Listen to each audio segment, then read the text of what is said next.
So, roughly 2 years ago, I drove my 1998 Ford Ranger to a gas station with the title in hand and traded it for this.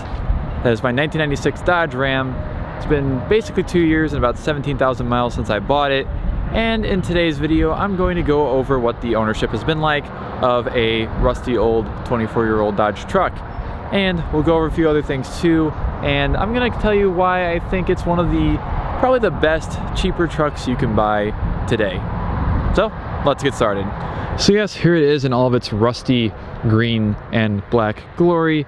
So yes, this truck is a 1996 Dodge Ram 1500 with the 318 cubic inch 5.2 liter V8, four-wheel drive, and inside is a 5-speed manual transmission. And this truck's kind of been a bit of a daily driver and a bit of a road trip vehicle and just kind of a winter beater as well over the past 2 years for me. I always wanted a second-gen Dodge Ram, saw this one on Facebook Market, or no, I saw it on Craigslist for a cheap price, and the guy said he would accept trades, so I offered my two-wheel drive, 200,000 mile, 4-cylinder Ford Ranger, and for whatever reason the guy actually took it. So here is this truck 2 years later. Not much has changed on the outside besides the fact that, of course, this little piece here fell off. Of course, not quite as symmetrical as it used to be. Of course, we got the custom fog lights on a custom switch, so you can turn them on whenever. I use them as daytime running lights all the time on this thing. I've had to replace both of them because they've burnt out. But of course, the big difference here is here in the back. On the outside, the camper shell is currently sitting in some weeds somewhere out at a place that will be not disclosed because it is a personal place. Well, not really personal to me, but personal to other people that I know. So the rust on the rear bumper has gotten worse. It has a trailer hitch because I towed my car home with it from Virginia, which I will go over more in a minute. Really, otherwise, there's not been too much done to the outside. Still rocking the same tires I had when I got it. The rust over here hasn't really seemed to get any worse. And it's in generally the same condition. I haven't wrecked it or anything, so that's good at least. But it's generally the same condition as it was when I got it 2 years ago. Still got the winch on the front, even though I have literally never used it, and there's literally no battery over there to plug it into. And I have replaced the headlights, which I did actually shortly after I bought it, I think. I paid like $65 or $70 for an aftermarket set of headlights. And as you can see, they're both like perfectly clear still, which is kind of surprising because I didn't expect much from some aftermarket headlights, but there they are, and they're literally in perfect condition still. So if you're looking for lights, I think it was Eagle Eyes was the brand. I bought them off of Amazon, but they have been working very well for me since I got them.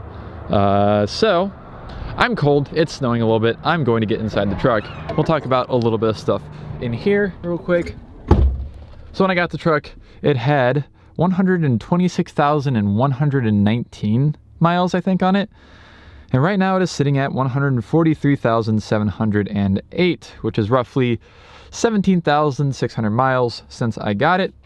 And it has been honestly really reliable.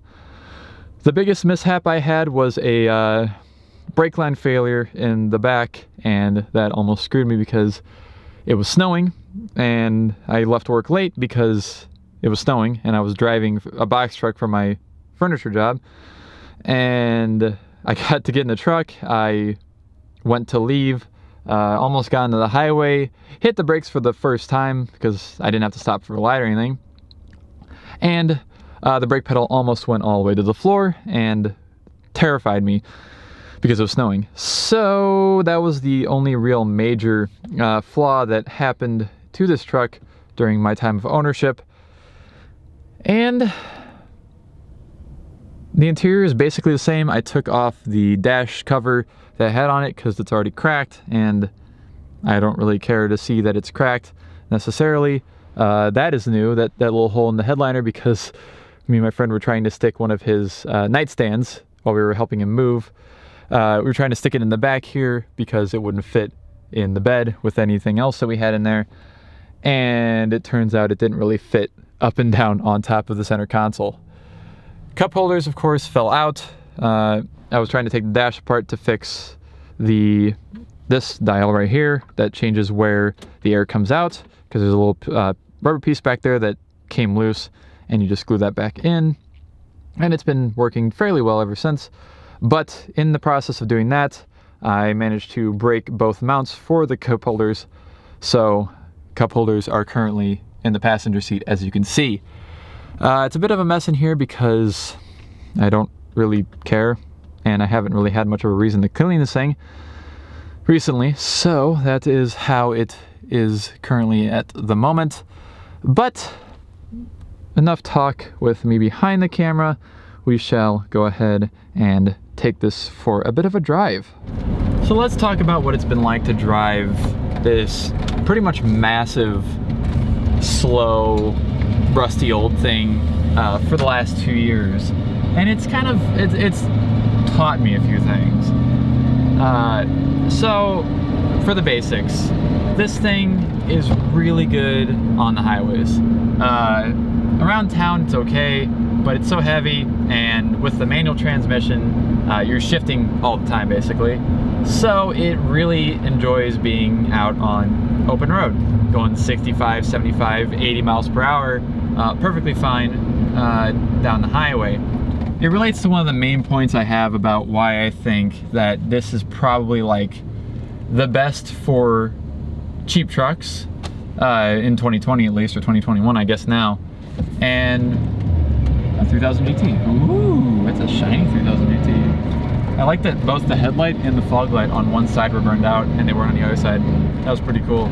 But for some of the basics of stuff that I've noticed in my ownership of this specific truck is that the fuel mileage has been not great, but not the worst. So this has been basically my main road trip vehicle since I got it. I drove my Lexus down to Road Atlanta when I went down there a couple years, or almost 2 years ago now, in May of 2019, and that was pretty much it for long trips I took with other cars that weren't this. I've driven this thing probably 10 out of the 17,000 miles I've driven it have been on road trips, whether it be across the state or to the East Coast. I've driven this thing to the East Coast twice, towed a car back once with it, and it's still here, still driving just fine. Of course, it did get a bit of a tick in the front end. It's nothing like super bad, I should say, but it definitely is a problem that I need to look at some point, because it's not supposed to do that.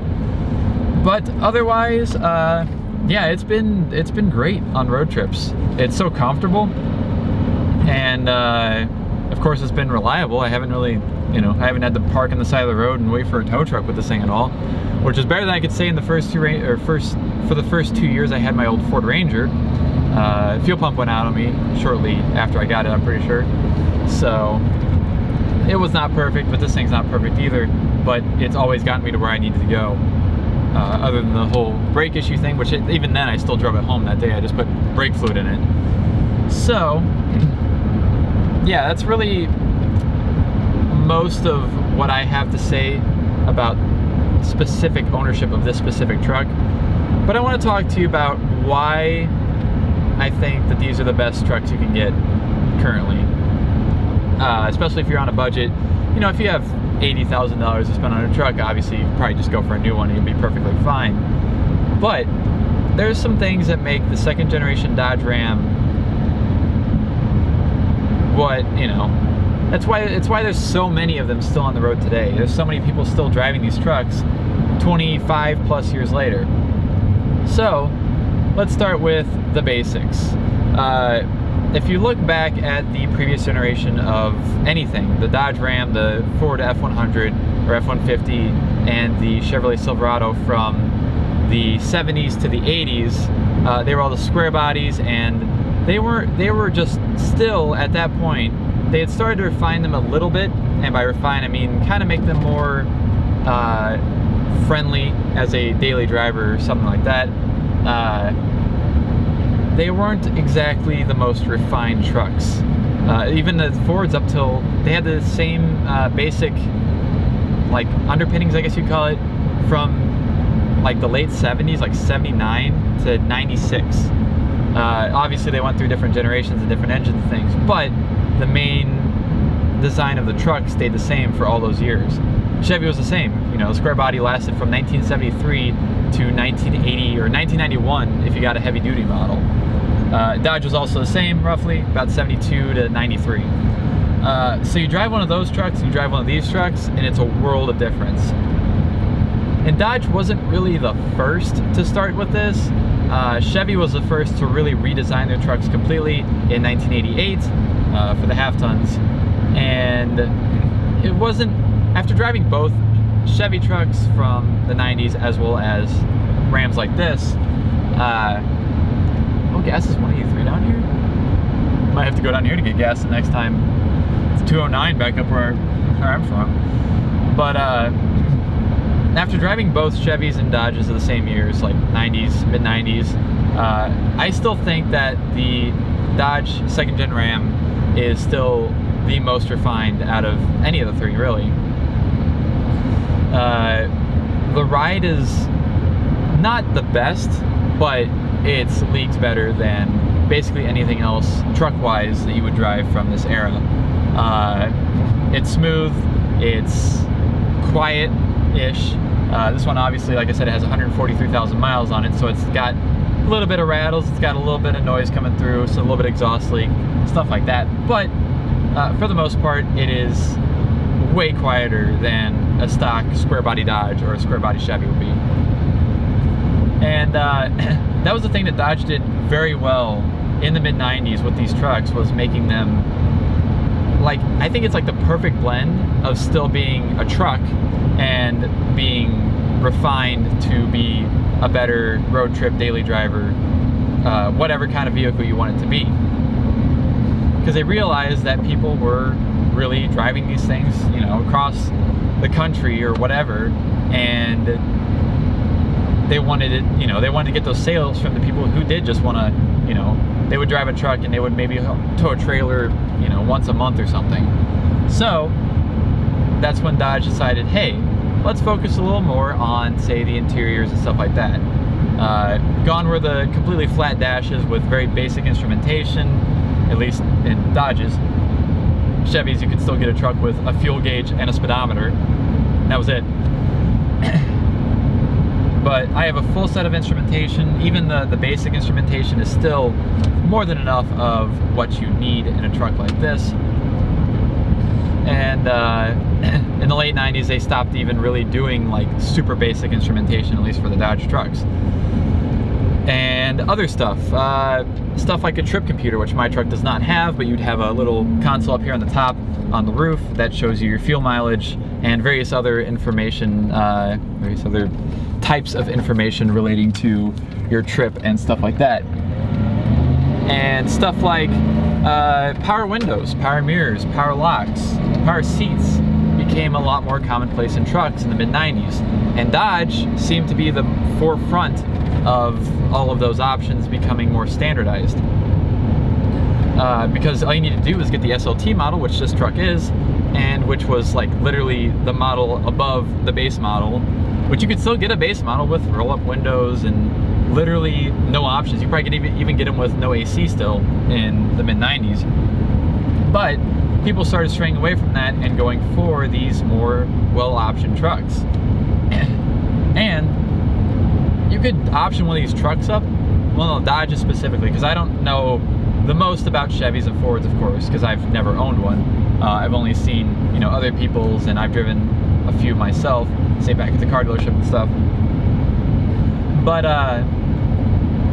you could option one of these to be basically as luxurious as like a Chrysler LHS of the same year, which isn't a high bar to set, of course, because they weren't the best cars, of course, back in the 90s, but they were still well-optioned cars. You could get heated seats in these. You could get the Infinity radio system, which would have speakers like all the way up here and tweeters and dash, and the super nice audio system in your mid-90s Dodge truck. So what I think is that with the combination of specifically this truck, reliability, because the 318 is known to be reliable, and these 5-speeds tend not to break, unlike the automatics, of course. I know people are going to get on me about automatics, but find yourself a stick shift. I know they're harder to find, of course, but they do exist. You can find the 318 with a 5-speed. You find, of course, the Cummins with a 5 or 6-speed pretty easily, because most people did order the diesels still with manuals, because obviously the automatics were not the best, of course. But you mix that reliability with the fact that you could get all these nice options, and even these cloth seats, you don't have to get leather seats. The cloth seats are still super comfortable in this truck. That's the main reason why I picked this over the Intrepid or the Celsior, or, well, at the time, since I haven't been road tripping recently, especially since I got the Intrepid and the Celsior, more so the LS400 back when I had it, I would pick this truck over it because it was just more comfortable. It may not get as good gas mileage, and, you know, the ride isn't quite as good in this as it was in the LS400, but these seats make up for all that, honestly. And I don't have to worry still about reliability, like I said, because it's perfectly fine. So I think the main takeaway from this is that if you want a truck, or if you want a good road trip vehicle, look into trucks like this. Mid-90s, late 90s Dodge trucks, even Chevys and Fords of the same era are known to be pretty good. Of course, if you want an automatic, you might want to go with a Chevy or a Ford, because they tend to have better automatic, or better reputation for their automatics than Dodge did at the time. But yeah, have a look. Like, I bought this truck, or I didn't buy this truck, I traded a Ford Ranger, a 200,000 mile two-wheel drive, 4-cylinder Ford Ranger, for this V8 powered 4-wheel drive 126,000 mile Dodge truck, plus a few $100s in cash. I really need water, by the way, if you haven't noticed, but I don't have any water with me, so I'm stuck dealing with coughing and stuff. But yeah, look in these trucks. I don't think they're gonna like jump up in price or get super expensive anytime soon, so you should be able to find one pretty cheap. And yeah, try and find one with a 5-speed. I would definitely recommend it. And just know that they're, of course, not powerhouses or anything. You're not going to be power shifting this thing like crazy. These transmissions in all of these trucks, even the Cummins or just the half-tons like this, they don't want to shift fast. You don't want to try and shift them fast, power shift them.